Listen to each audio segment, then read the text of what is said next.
नमस्कार मंडळी, कसे आहात तुम्ही? आज ऑफिसवरून आले, अंघोळ केली आणि डर्माचे सिरम, मॉइश्चरायझर आणि सनस्क्रीन लावले.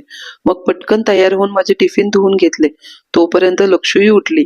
आज ती खूप एक्सायटेड आहे, कारण आम्ही चाललो आहेत गावात.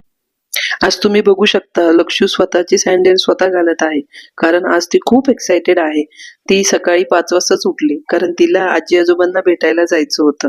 मग आम्ही पटापट आवरलं, ऑटो पकडली आणि बस स्टॉपवर पोहोचलो.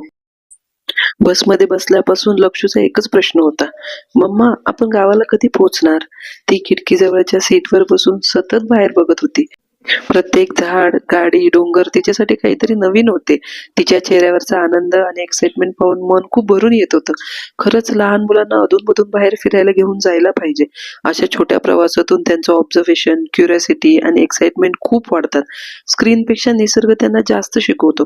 प्रश्न विचारायला, नवीन गोष्टी पाहायला आणि छोट्या छोट्या क्षणांमध्ये आनंद शोधायला. अशाच आठवणी त्यांच्या बालपणाचं खरं सौंदर्य देतात. बस नाश्त्यासाठी थांबली. मग आम्ही मस्त गरमागरम गोल भजी आणि चहाचा आस्वाद घेतला. तुम्ही बघू शकता, जसे जसे घाट जवळ येत होता तसे तसे वातावरण अजून सुंदर होत होते. हिरवागार निसर्ग, धुक्यांची चादर आणि थंडगार वारा. प्रवासाचा प्रत्येक क्षण मनात साठवून ठेवासा वाटत होता. शेवटी घाट सुरू झाला. दाट डुकर, थंडगार वारा आणि अधूनमधून पडणारा हलका पाऊस. जणू निसर्गाने आमच्या स्वागतासाठी सुंदर देखावा सजवला होता. डोंगरावरील पसरलेलं धुक्यांचं पांघरून, हिरवगार निसर्ग आणि वाऱ्याची ती गार झुळूक. प्रत्येक वळणावर निसर्गाचं एक नवीन आणि सुंदर रूप पाहायला मिळत होतं. खिडकीतून बाहेर पाहताना वेळ कसा गेला ती कळलेच नाही. खरंच अशा वातावरणात मन आपोआपच शांत होतं. रोजच्या धावपळीचा, कामाचा आणि ताणाचा क्षणभर तरी विसर पडतो. काही ठिकाणी फक्त पाहण्यासाठीच नसतात, ती मनाने अनुभवायला असतात, आणि हा घाट त्यापैकी एक आहे.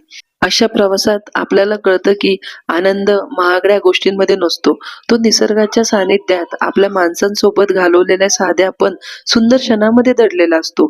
म्हणूनच अशा छोट्या छोट्या ट्रिप्स आयुष्यभराच्या आठवणी बनून राहतात. जसा घाट सुरू झाला तसा सुंदर धबधबेही पाहायला मिळाले. प्रत्येक वळणावर एखादा तरी धबधबा आमचं लक्ष वेधून घेत होता. निसर्गाचं ते अप्रतिम रूप डोळ्यात साठवून ठेवावं असंच वाटत होतं. लक्षूला तर हे सगळं खूपच आवडत होतं. प्रत्येक धबधबा दिसला की ती आनंदाने म्हणायची, मम्मा बघ अजून एक धबधबा. थंडगार वारा आणि पावसामुळे तिला थोडीही थंडी वाजत होती, पण तरीही तिच्या चेहऱ्यावरचं हसू काही कमी झालं नव्हतं. ती सतत बाहेर बघत होती, प्रत्येक क्षण मनापासून एन्जॉय करत होती. मुलांच्या डोळ्यातून निसर्ग पाहिला की प्रत्येक गोष्ट आणखी सुंदर वाटते. त्यांच्या त्या छोट्या छोट्या आनंदामुळे आपल्यालाही प्रवास खास बनून जातो. शेवटी आम्ही अळकुटीला पोहोचलो. लक्षूचं आणि माझं आधीच ठरलं होतं, त्यामुळे पोहोचताच आम्ही आमची आवडती मिसळ खायला गेलो. इतकी चविष्ट होती की अगदी पोटभर मिसळचा आस्वाद घेतला. उद्या सँडविच बनवायचं ठरवलं होतं, म्हणून त्यासाठी लागणारं सामानही घेतलं. त्यानंतर आमचं आवडतं थंडगार त्याग प्यायलो आणि घरच्यांसाठी आईस्क्रीम घेतली. सगळं झाल्यावर मन भरून आणि हात भरून आम्ही घराकडे निघालो. गावच्या हवेतली मज्जाच काही वेगळी असते. घरी पोहोचताच तुम्ही बघू शकता, लक्षू किती खुश झाली होती. दारातच तेजू आणि मम्मीने तिला घट्ट मिठी मारली. त्या क्षणी तिच्या चेहऱ्यावरचा आनंद शब्दात सांगणं खरंच कठीण आहे.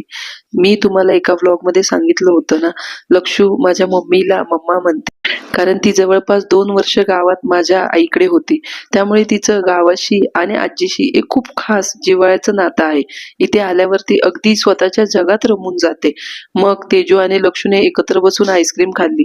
त्यांच्या चेहऱ्यावरचा आनंद पाहून वाटलं, मुलांना महागड्या गोष्टींची गरज नसते. त्यांना फक्त त्यांच्या आवडत्या माणसांचा सहवास, मोकळं अंगण आणि भरपूर प्रेम मिळालं की त्यांचं जग पूर्ण होऊन जातं. थोड्या वेळ आम्ही सगळे गप्पा मारत.